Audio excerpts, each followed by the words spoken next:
Welcome students. और आप हैं समय डॉक्टर त्रिपाठी सर के साथ में छत्रपति साहू जी महाराज विश्वविद्यालय से संबंधित रामनिवास महाविद्यालय। आपको के पेपर मई लास्ट में या जून के स्टार्ट में हो जाएंगे, पूरी उम्मीद है मई लास्ट में होंगे। ऑब्जेक्टिव पेपर होगा सेमेस्टर 4 सेकेंड और 6 का। और इसमें आप देख सकते हैं कि जो ऑब्जेक्टिव पेपर होगा तो राष्ट्रीय शिक्षा नीति के अनुसार संपूर्ण उत्तर प्रदेश के विश्वविद्यालय हेतु सामान्य न्यूनतम पाठ्यक्रम में मैं केमिस्ट्री की बात कर रहा हूँ, bio organic and medicinal chemistry, जैव कार्बनिक एवं औषधीय रसायन विज्ञान। ये बहुत ही विशेष सब्जेक्ट आप लोगों के कोर्स में है।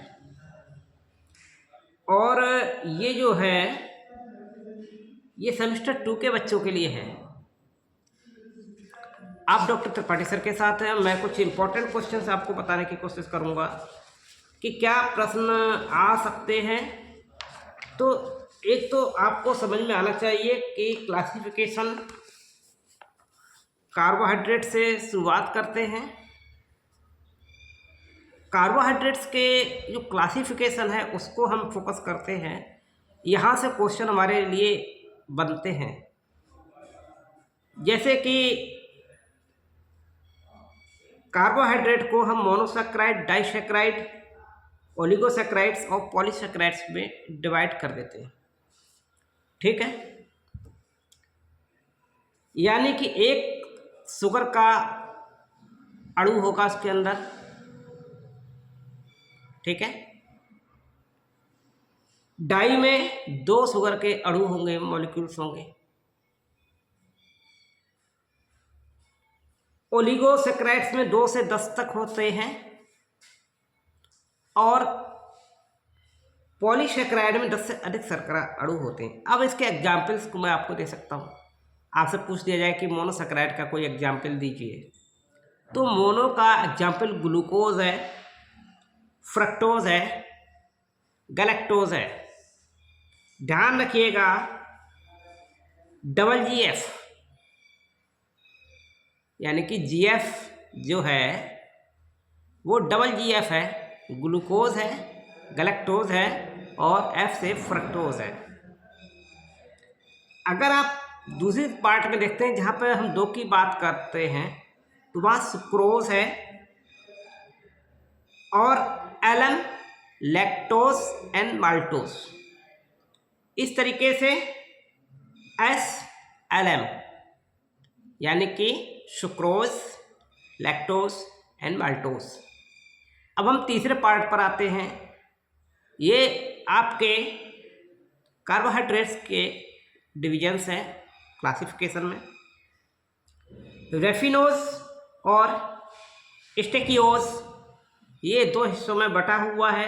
ओलिगोसैकेराइड यहाँ 2 से ज़्यादा होते हैं, 10 तक होते हैं। चौथा पार्ट आपका देखिए, पॉलीसैकेराइड। यहाँ पर स्टार्च, ग्लूकोज, सेलुलोज आदि आते हैं।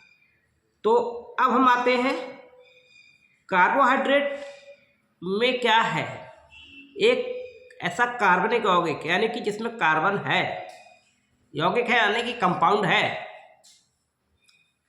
जिनका जो सूत्र है वो CHO यानी कि जहाँ पर कार्बन भी है, हाइड्रोजन भी है और ऑक्सीजन भी है। तो CH जो है ब्रैकेट में 2 कर दीजिए और O अकेला होगा यानी कि Y, यानी 1:1 का रेशियो से ये अणु इसमें होते हैं। इसके अलावा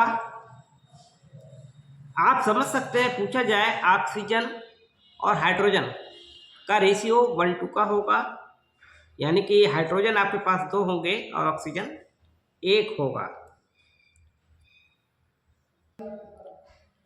अगर हम इसके कार्बोहाइड्रेट के फंक्शनल ग्रुप को देखते हैं तो यहाँ पर आपके पास ये कौन कौन से हैं।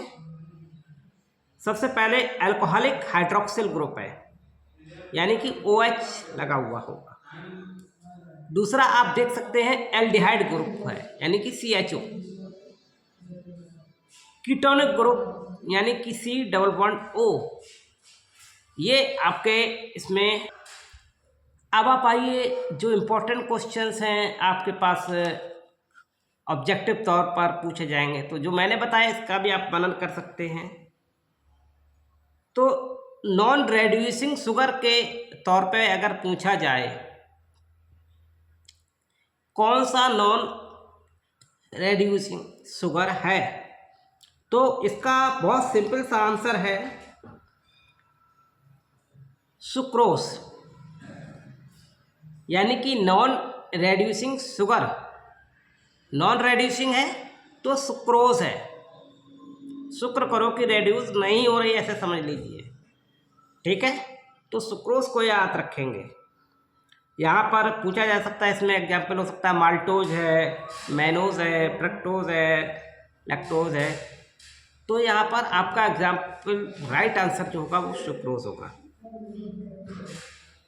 एक है what is the chemical name of Tollens reagent. Tollens reagent का जो इसे हिंदी में होते हैं टॉलेंट अभिकर्मक का रासायनिक नाम क्या है, तो इसका सिल्वर अमोनिया आयन सॉल्यूशन कहलाता है। सिल्वर चमकीला सा होता है, अमोनिया आयन सॉल्यूशन, इसको याद कर लीजिए। तो सिल्वर अमोनिया आयन सॉल्यूशन कहलाता है। कार्बोहाइड्रेट का सामान्य सूत्र पूछा जा सकता है, तो CX ब्रैकेट में H2O और ब्रैकेट बंद होने के बाद में Y, ये इसका फार्मूला है। Identify the name of reducing sugar, तो आपसे पूछा जा सकता है कि रेड्यूसिंग शुगर, अभी मैंने नॉन रेड्यूसिंग शुगर के बारे में बताया था, तो अब आप जान लीजिए कि रेड्यूसिंग शुगर कौन सा है। तो रेड्यूसिंग शुगर का जो ग्रुप है, क्या ग्लूकोज, फ्रक्टोज और गैलेक्टोज है, ग्लूकोज, सुक्रोज या लैक्टोज है, या सुक्रोज, ट्रहलोज और रफिनोज है। जहाँ पर सुक्रोज आ गया यानी कि वो तो नॉन रेड्यूसिंग था, तो यहाँ पे C ऑप्शन तो हो ही नहीं सकता। यहाँ पे पूछा उन्होंने A और B है, खाली A है, या केवल B और C है, या सभी हैं। तो यहाँ पर जो ऑप्शन है आपका वो क्या हो सकता है, केवल A, यानी कि ग्लूकोज, गैलेक्टोज और fructose, GGF, glucose, galactose and fructose, ये याद रखिएगा। और भी शर्करा दहन, एक इम्पॉर्टेंट क्वेश्चन आता है इसमें। शर्करा दहन है, तो शर्करा दहन है क्या, ये समझना है। प्रबल हाइड्रोक्लोरिक अम्ल की उपस्थिति में शर्करा का जल जाना।